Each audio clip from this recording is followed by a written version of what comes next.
Welcome to Season 4 of the Agile Brand with Greg Kihlstrom, where we discuss business agility through customer experience, employee experience, and digital transformation. I'm your host, Greg Kihlstrom. The Agile World podcast is brought to you by TEKsystems, an industry leader in full-stack technology services, talent services, and real-world application. For more information, go to teksystems.com. To read more about the topics discussed on this show, you can go to my website at gregkihlstrom.com and read my latest articles or get a copy of my latest book, Meaningful Measurement of the Customer Experience, now available on Amazon and other retailers. My name is Greg Kihlstrom, and I'm the host of the Agile Brand podcast. Today we're going to talk about the business value of partner programs to both the sales pipeline as well as to the customer experience. To help me discuss this topic, I'd like to welcome Bernie Kassar, Chief Customer Officer at Xactly, a revenue intelligence company working with LinkedIn, DocuSign, and more. Bernie, welcome to the show. Hi, Greg. It's great to be here. Thanks for having me. Yeah, looking forward to talking about this topic with you. So why don't we start with you giving a little background on yourself as well as what you're currently doing at Xactly. Sounds good. Well, I've been at Xactly for over a decade, and currently as a Chief Customer Officer, I own a couple of areas of responsibility. I like to think of it as customer experience, and that's a number of different customer-facing groups from customer success, support, and education services, as well as renewals. So we really get engaged after the sales cycle is closed. Great.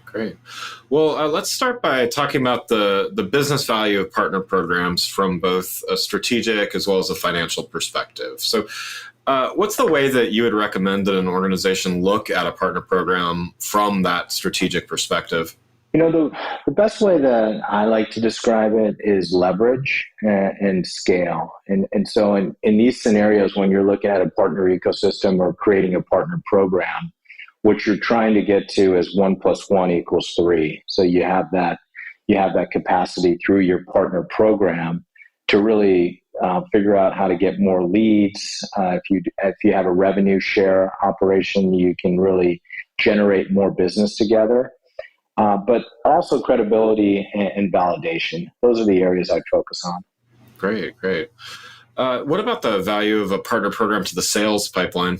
You know, the best part about having a partner program is you have another set of ears as you're selling to a client. So I mentioned they can generate leads for you.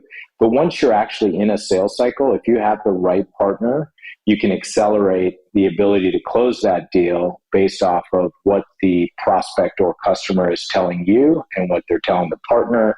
So you can really triangulate on what's the best solution to service to that prospect or customer. But it really, in our case, in a lot of other companies' cases, it's accelerating that deal to closure and being able to do a gut check, so to speak, on how you're progressing and how you're performing in that actual sales cycle. Yeah, because I would imagine, with some of the companies that you're working with, these are not. This is not an instant buy now kind of sales cycle, right? So it's there's probably a lot of nuance and a lot of things that come into play, as well as potential to expand a deal, right? Correct.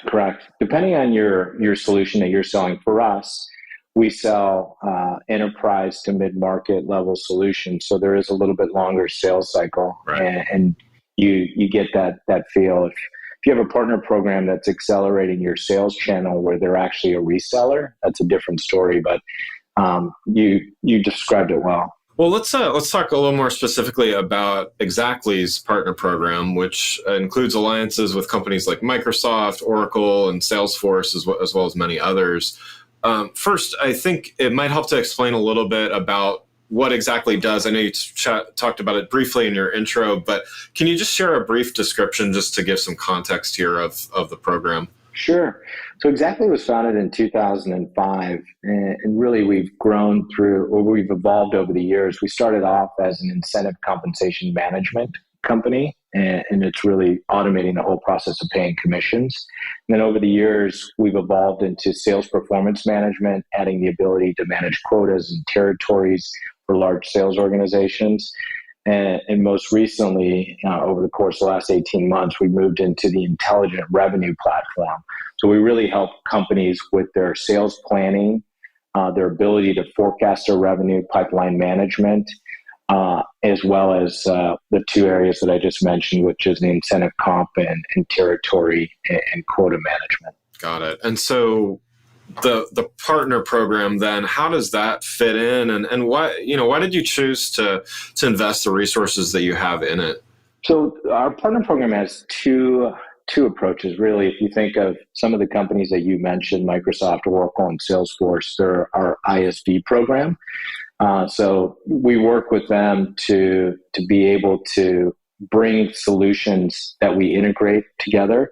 Within the ISV program, we have two levels. One is referrals, where our partners will just refer business to us because they know that we can solve the problem that the customer has and it's not their area of focus. The second is really the revenue share, where we build integrations with companies like Microsoft and companies like Salesforce, where our solutions talk to each other, and we bring that to market together and sell it together. The other main area is the SIs, the system integrators. These are the folks that actually implement our solutions.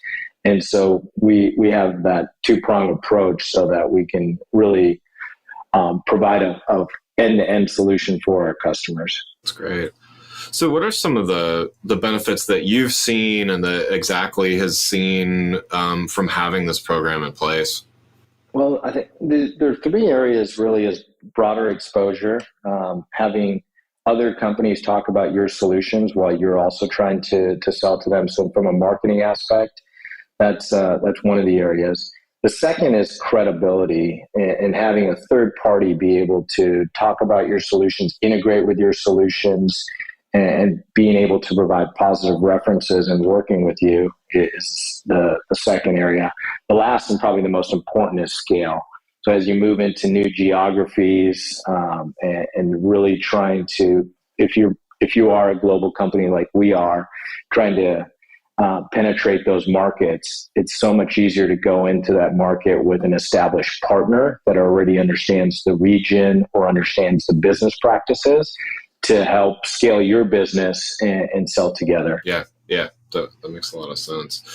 Let's switch gears here a little bit and talk about partner programs and how they relate to the customer and the customer experience. So, from your perspective, how does a partner program like yours improve the products and services that Xactly offers from a customer perspective? Sure. As we're looking at different partners, some of the questions we ask from the product side of the house is this something we can build, or is this something we can partner with another company that already builds this and focuses their energy on it?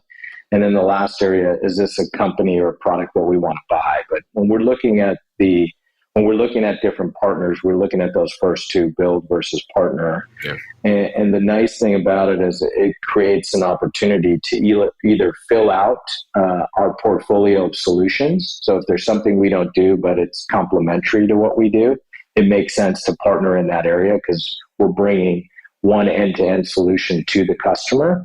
A quick example of that was Salesforce. Their CPQ solution, which is their quoting solution, works really nicely and integrates with our solutions when it comes to quoting and trying to pay commissions after the actual deal is structured and closed. So building that type of integration makes a lot of sense versus us going out and building out our own CPQ solution.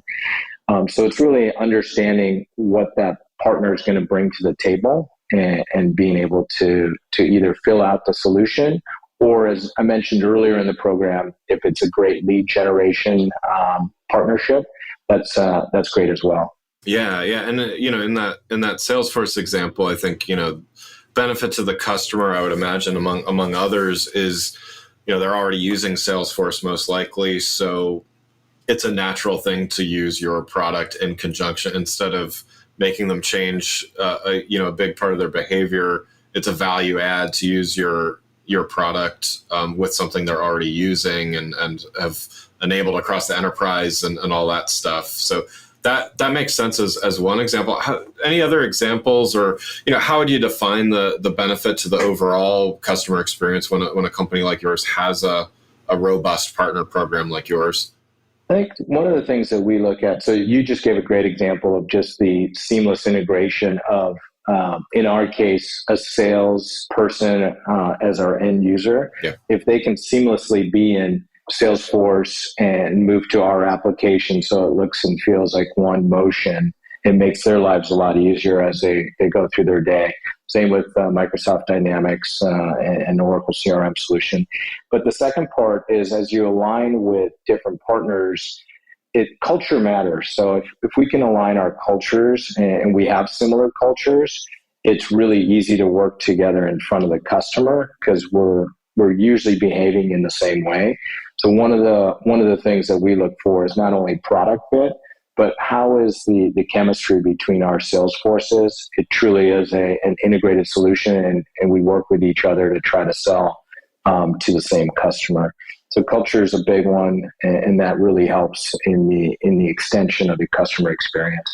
Yeah, I mean, I think that's an interesting point because, I think a lot of times when we talk about customer experience and things like this, we're looking at end user and we're looking at maybe ease of technical integration and everything like that. But again, to kind of go back to the sales process, which is often ongoing. I mean, these large scale implementations, there's continual change and continual transformation. So having the customer not feel like they're just being sold something and it's more of a partnership as well. You have a partnership with the Oracles and Salesforces and all that, but treating it more as a partnership with your customers and that seamlessness. I mean, that's having been on both sides of that. I would say that's a huge thing to not feel like they're just being sold something, but it's actual the 1 + 1 = 3 example that you gave earlier. It makes a big difference, especially when you have folks that have been selling for us or for these other partner organizations for a long time, and they're looked at as a trusted advisor. So when it comes to the system integrators like the KPMGs or the Accentures of the world, these folks make their living based off of the relationships they build with executives. It really helps that if you're in line with the same cultures, the same selling practices, the customer or the prospect feels a lot more comfortable doing business with you because they feel like you're one and the same. Yeah, absolutely. Well, one last question before we wrap up. For those that, Xactly's partner program is robust and you've been working on this and have some great partners. For those that may not be quite where Xactly is, what's a piece of advice you would have for companies that are considering starting a partner program in the months ahead? So, what can they do to set things up to be most successful? I think more than ever with where we are at a macroeconomic state, every company's trying to do more with less. So I think if you haven't started a partner program, I would really set the goal of what you're trying to accomplish. Is this partner program to increase your lead flow and your pipeline? Is it to actually integrate with other solutions if you are a software company? I'm using software examples just because that's the business we're in. Sure. But if you are a software company or not, who do you want to work closer with in your partner ecosystem? So are you willing to give up some of your revenue knowing that you're going to get more deals together and you have a better solution to sell together, so the revenue share aspect? Or is it the third and final thing that we talked about earlier? Are you actually filling out your solution set for something that you don't want to invest in, but it actually makes it a lot easier for the customer to know that you work closely with an investment they've made with another vendor? So the number one thing is set the goal of what you're trying to accomplish with that partner program. And once that's been established, the most important next step is working on enabling that partner. So I would start backwards with, what does your organization do to enable your customer, and treat the partner as if they were an extension of your company and provide that enablement, training, education services about your company in general. I'd really overinvest in that area so that you don't just sign a partnership, make a big to-do about it, but then when the rubber hits the road, the customer experience isn't the best. Yeah. Actually, and one follow up to that, just from the customer perspective, Are there customer insights or are there ways to kind of gather data or feedback from customers that might point you in the right direction as far as partners to approach? Or, have you worked in ways like that? Yeah, I think one of the things that we do and other companies do well is actually surveying customers, and you have a couple of different opportunities. It could be a standard survey to talk about what other solutions that they use within their company. So as you start getting an understanding of their tech stack, you can go and look at which partners you want to integrate with.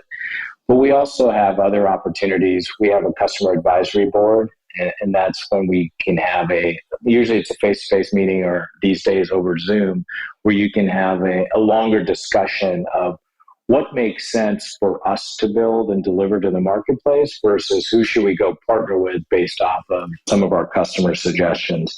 So I think if you're in early days, a survey is an easy way to get the word out to your customers so you have a better understanding of what makes sense, but nothing beats the longer discussion and just a deeper dialogue about what makes sense.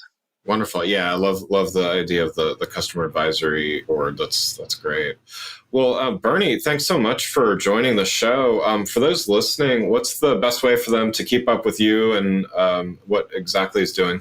So on the corporate standpoint, from Xactly's view, we have a LinkedIn page, which is a great way to see what we're doing. We're actually hosting a LinkedIn live series called Sales Hacks with Xactly. The first episode is on July 13th, so I'd go there. Nice. Our website is always a great place to see what we're doing and really understand that. And we always come out with different studies. I think the next one we have coming out in July is the great resignation trends within the industry, including job changes. So it gives you an outlook on that. So that's on the Xactly side.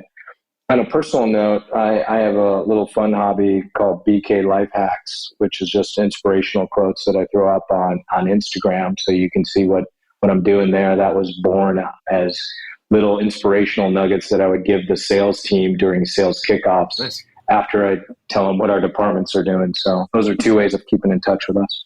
Wonderful. Well, again, I'd like to thank Bernie Kassar, Chief Customer Officer at Xactly, for joining the show. Thanks for listening to The Agile Brand with Greg Kihlstrom. Talk with you next week.